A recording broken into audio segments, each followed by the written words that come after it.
слушательниц в зале, но у каждой еще +1. Правда, пока в животе. На этом концерте можно танцевать, ходить, выходить или даже съесть кусок пирога.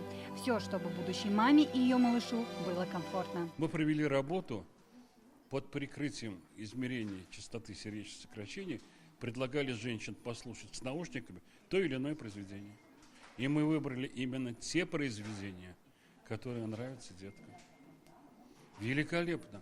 Некоторые произведения вызывают у детей ритмические движения. По мнению профессора, если бы на концерте поставили аппарат УЗИ, он бы показал, что малыши умеют танцевать. Будущие родители Мухаммед Амин Хильхаль и Ольга Остолоповская тоже люди науки. И результаты исследований разделяют. Классику слушают дома и на концертах. У нас уже такой срок, когда у нас начались уже первые шевеления. И, естественно, каждый раз, когда что-то приятное происходит, ребенок реагирует. Мы, как творчественная семья, мы любим вот такие мероприятия. Музыка для нас как бы вдохновляет и, скажем так, успокаивает, является мотивом для работы и дальнейших успехов.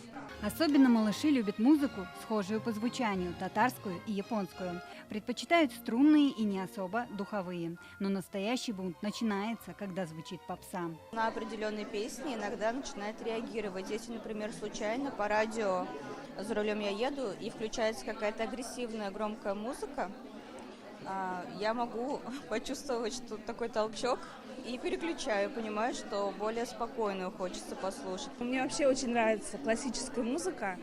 Я ее, конечно, слушаю дома, старший ребенок в музыкальной школе, много нам играет. И, видимо, есть какой-то импульс изнутри, который прям вот меня ведет везде, где есть классика.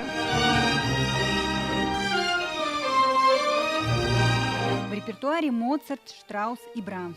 Оркестр «Ля Примавера» специально подготовил струнных музыкантов под особенности целевой аудитории. Мы каждый год готовим новую программу с учетом и текущего репертуара, а также специально подбираем произведения, которые легко усваиваются. Благотворительному проекту уже 10 лет. Женщин приглашают на концерт через женские консультации и медцентры, сопровождающие беременность.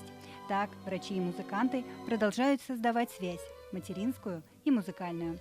Лилия Кашварова, Игорь Романов, ТНВ, Казань.